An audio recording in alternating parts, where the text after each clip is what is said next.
اعوذ باللہ من الشیطان الرجیم بسم اللہ الرحمن الرحیم رب اشرح لی صدری ویسر لی امری واحلل عقدۃ من لسانی یفقہوا قولی۔ سورہ آل عمران پارہ نمبر 4۔ وَإِذْ أَخَذَ اللَّهُ مِيثَاقَ الَّذِينَ، اور یاد کرو جب اللہ تعالیٰ نے پختہ وعدہ لیا ان لوگوں سے اوتوا الکتاب جنہیں کتاب دی گئی، لَتُبَيِّنُنَّهُ کہ تم ضرور کھول کر بیان کرنا، للناس اسے لوگوں سے، وَلَا تَكْتُمُونَهُ اور اسے نہ چھپانا، فَنَبَذُوهُ تو انہوں نے پھینک دیا، وَرَاءَ ظُهُورِهِمْ اس وعدہ کو اپنی پشتوں کے پیچھے، وَاشْتَرَوْا بِهِ ثَمَنًا قَلِيلًا اور انہوں نے خرید لی اس کے عوض تھوڑی سی قیمت، فَبِئْسَ مَا يَشْتَرُونَ سو بہت بری ہے وہ چیز جو وہ خرید رہے ہیں۔ لا تحسبن الذین آپ ہرگز خیال نہ کریں ان لوگوں کے بارے میں، یفرحون جو خوش ہوتے ہیں، بما آتوا ویحبون اپنی کارستانیوں پر اور پسند کرتے ہیں، ان یحمدوا کہ ان کی تعریف کی جائے، بما لم یفعلوا ایسے کاموں سے جو انہوں نے کیے ہی نہیں، فلا تحسبنہم تو ان کا یہ متعلق گمان نہ کرو، بمفازۃ من العذاب کہ وہ عذاب سے امن میں رہیں گے، وَلَهُمْ عَذَابٌ علیم ان کے لیے ہی تو دردناک عذاب ہے، وَلِلَّهِ مُلْكُ السَّمَاوَاتِ وَالْأَرْضِ اور اللہ ہی کے لیے ہے بادشاہی آسمانوں کی، والارض اور زمینوں کی، واللہ علی کل شیء قدیر اور اللہ تعالیٰ ہر چیز پر پوری طرح قادر ہے۔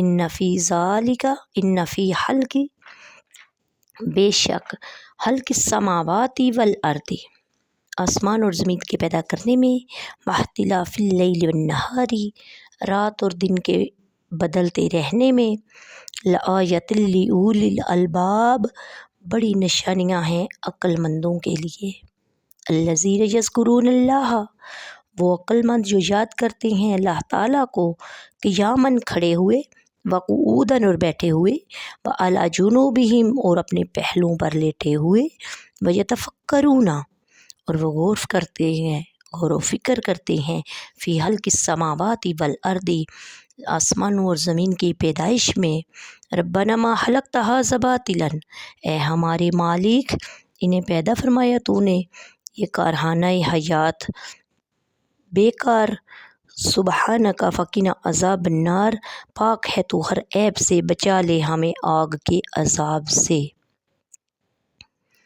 ربنا اے ہمارے رب، انک بے شک، من تدخل النار فقد اخزیتہ تو نے جسے داخل کر دیا آگ میں تو رسوا کر دیا تو نے اسے، وما للظالمین من انصار اور نہیں ہے ظالموں کا کوئی بھی مددگار، ربنا اے ہمارے رب، اننا سمینا بے شک ہم نے سنا، منادیا ینادی للایمان منادی کرنے والے کو کہ بلند آواز سے بلاتا تھا ایمان کی طرف، ان آمنوا بربکم فآمنا اور کہتا تھا ایمان لاؤ اپنے رب پر تو ہم ایمان لے آئے، ربنا اے ہمارے رب، فاغفر لنا تو ہمیں بخش دے، ذنوبنا ہمارے گناہوں کو، وکفر عنا سیئاتنا اور مٹا دے ہم سے ہماری برائیاں، وتوفنا مع الابرار اور اپنے کرم سے ہمیں موت دے نیک لوگوں کے ساتھ۔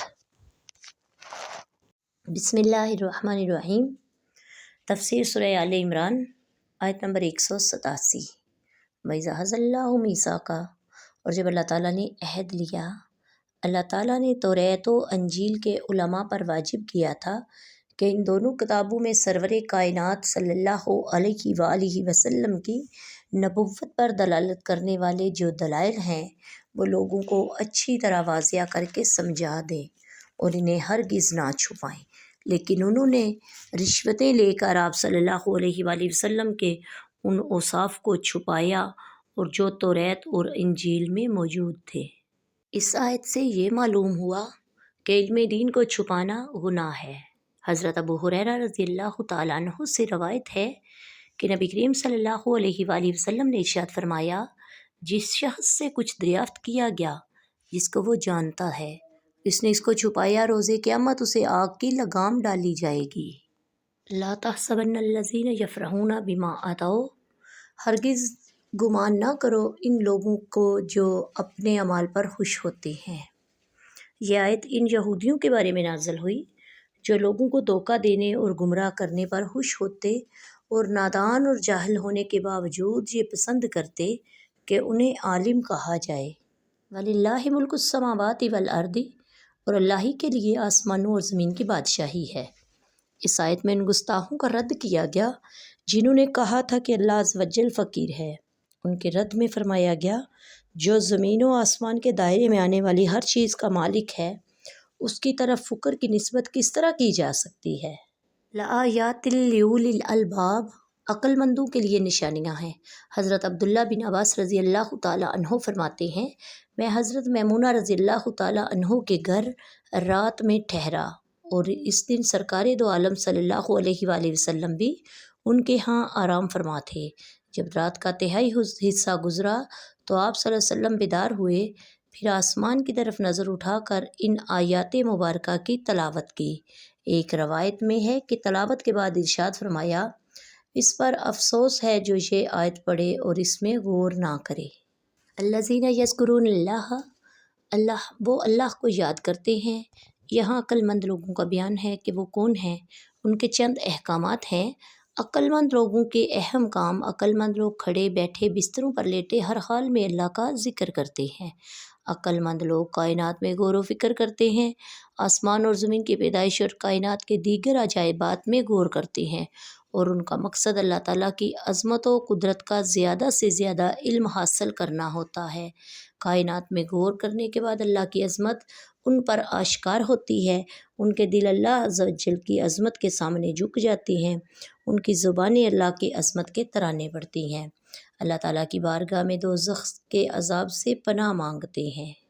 ربنا، اے ہمارے رب، ربنا ما خلقت ھذا باطلا سے لے کر انک لا تخلف المیعاد تک بہت ہی پیاری دعا ہے، اسے اپنے معمولات میں شامل کر لینا چاہیے۔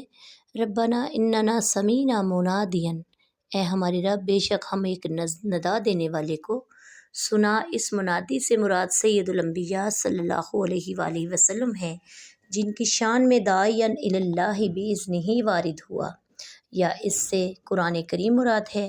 وتوفنا مع الابرار، اور ہمیں نیک لوگوں کے گروہ میں شامل فرما، نیکوں کے گروہ میں موت عطا فرما۔ یہاں اللہ تعالیٰ نے سکھایا کہ دعا کرو کہ موت بھی نیک لوگوں کے ساتھ ہو، یعنی اس کی فرما برداری کرتے ہوئے موت آ جائے، ان کی معیت نصیب ہو جائے۔ یاد رہے کہ نیک لوگوں کی صحبت بہت ہی بڑی عظیم چیز ہے۔ اللہ رب العزت نے فرمایا، کونوا مع الصادقین، سچوں کے ساتھ ہو جاؤ۔ تو اللہ تعالیٰ سے دعا ہے کہ اللہ تعالیٰ ہمیں بھی نیک لوگوں کے ساتھ موت عطا فرمائے اور نیک لوگوں کا ساتھ عطا فرمائے۔ وما علینا الا البلاغ المبین۔ السلام علیکم ورحمۃ اللہ وبرکاتہ۔